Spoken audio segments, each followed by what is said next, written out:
everyone, welcome back to my channel and fuck. Hey everyone, it's Lydia and I am finally back on YouTube after a long break.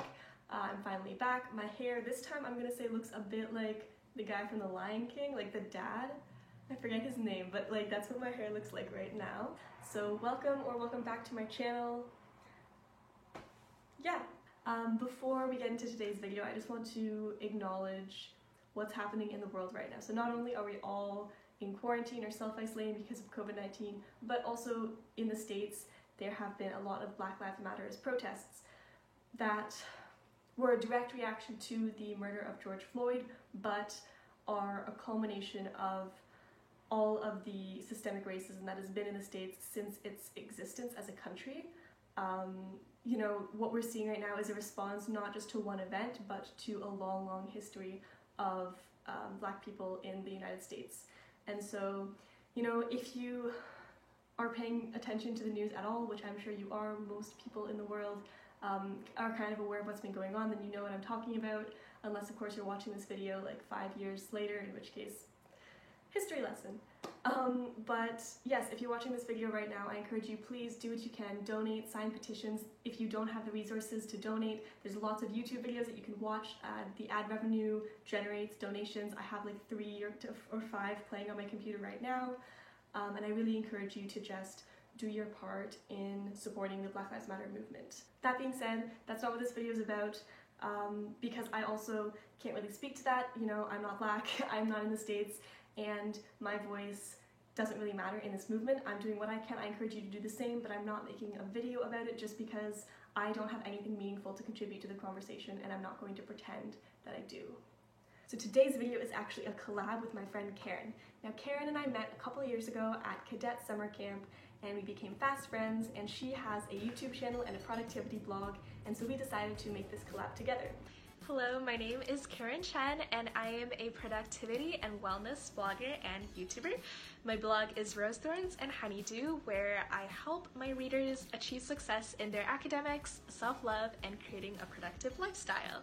Her video on her channel was actually posted a couple months ago because she has her life together, and that was 10 things I've actually learned from school. So I'll link it down in the description below, check it out, she makes awesome videos.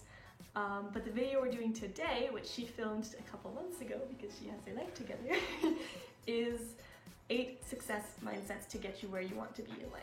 So first of all, what is a success mindset? Well, a success mindset is the idea that in order to be successful, you need to have a certain mindset. And if you have a lot of talent and you work really hard, but you don't have a proper success mindset, you won't go as far as you could. Or if you don't have a lot of talent, but you have the success mindset, you can go farther than you thought you could.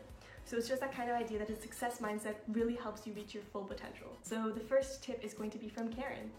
So my first tip is to go into everything, whether that's an opportunity you get, a friend you make, or a situation you find yourself in, with the intention to learn, because there's something that you can learn from everything and everyone. So going into it with an open mind and the intention to learn will help you gain so much experience through everything you do. So nothing's really wasted. My first tip is probably the biggest tip for myself, and that is pay attention to the story you tell yourself.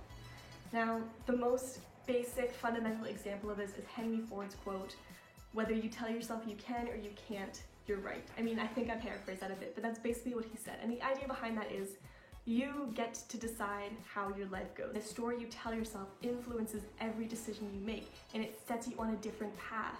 So if you tell yourself you're going to fail, you don't even have the chance to succeed in the first place because you aren't setting your mind there. That's not where your goal is. Nobody just happens upon success. It's because they've been telling themselves that that is where they're going to go, and they've set that as a goal for themselves, and now they're doing everything they can to reach that goal. So my second tip is when you go into something, don't go into it with an outcome-oriented goal, such as I want this medal or I want this grade going into a certain class.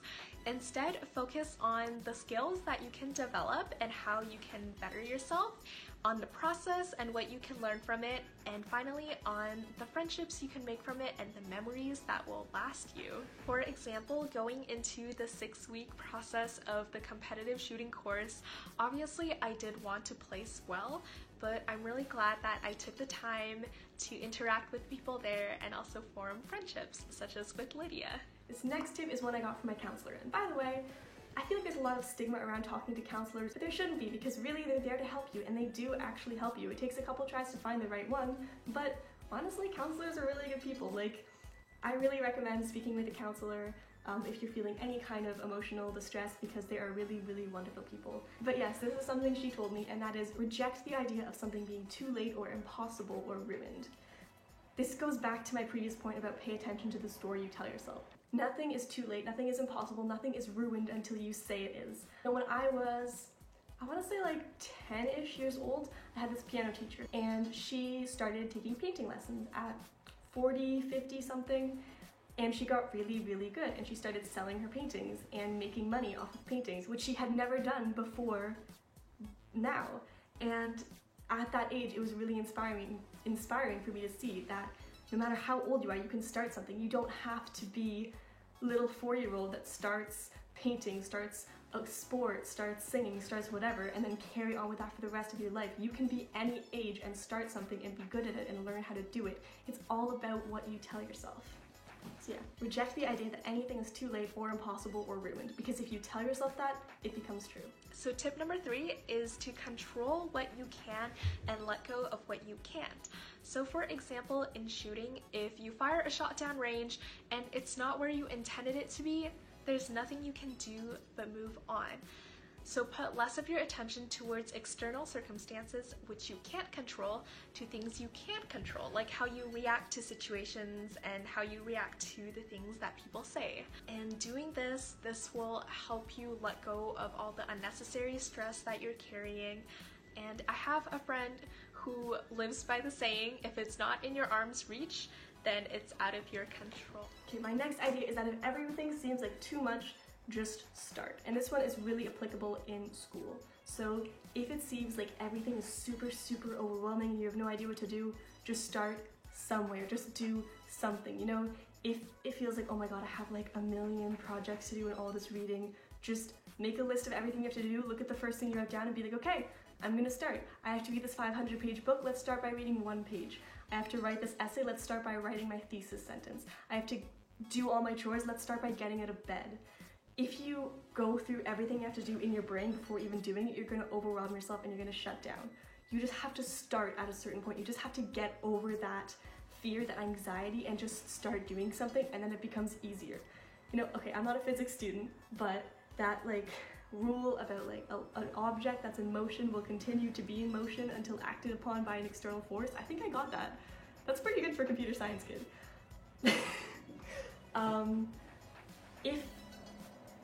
If you are in motion, then it'll be harder for you to stop. But if you are stopped, that initial push to get you into motion is the hardest part.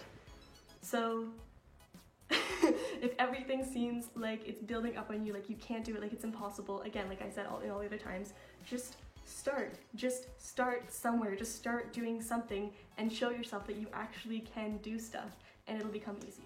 So tip number 4 is to always go into every situation with a heart of gratitude. And by doing this will help you realize how lucky you are to be where you are, because although there might be people in better situations than you, there will always be people in worse situations. So having a heart of gratitude just really makes you self-aware, and this will help bring you to higher levels. So for example, during the competitive shooting weeks, there were days where I was just so fed up with having to be competitive all the time, and there were days where I did not want to get up early and I just wanted to head home. But realizing that I was so lucky to be one of the chosen for this competitive shooting camp across all of Canada, that really kept me grounded, and that helped me keep my head high throughout all the remaining weeks and helped me get through. The final point is, remember that you are not alone. You are not the only person who's ever felt this way. You're not the only person who's ever tried to do something like this. You are not alone. If you're really scared about starting high school or university or moving away from home or taking your driver's test or being in a fight with your friend or your parents are getting divorced or anything like that, just because it's the first time that you're going through this doesn't mean it's the first time the world has experienced this. So many people have done this before and have succeeded and have been fine afterwards, and it seems like the end of the world for you because it's the first time you've ever encountered something like this and it's big and scary and you don't know what to do, but it will be okay because you're not alone. So I hope you enjoyed that video, even though this lighting is not good for my complexion and my hair looks like Simba or Mufasa. I think it's Mufasa. Is it Mufasa? It's Mufasa. I knew it was Mufasa. Okay, just because my hair looks like Mufasa, it doesn't really, I mean, okay, it doesn't, okay, it doesn't really look like Mufasa, but you know what I'm trying to say. My hair doesn't look good. Thank you for watching. Again, check out Karen's video where we talk about 10 things I actually learned from school. And remember, keep yourselves educated, stay aware, do your best to support the Black Lives Matter movement and the protests that are happening right now in the States, and keep yourself safe, wash your hands, stay at home, all that stuff. This is a time where everyone needs to be kind of on their game, and so this is a time that the success mindset is really important. But yeah, thank you for watching. I will probably post another video next week, which never happens. I never post this quickly. Subscribe if you haven't already, comment down below what kind of videos you want me to do next, and like this video if you liked it. If you didn't, please don't dislike it, it makes me sad. Okay, bye you guys.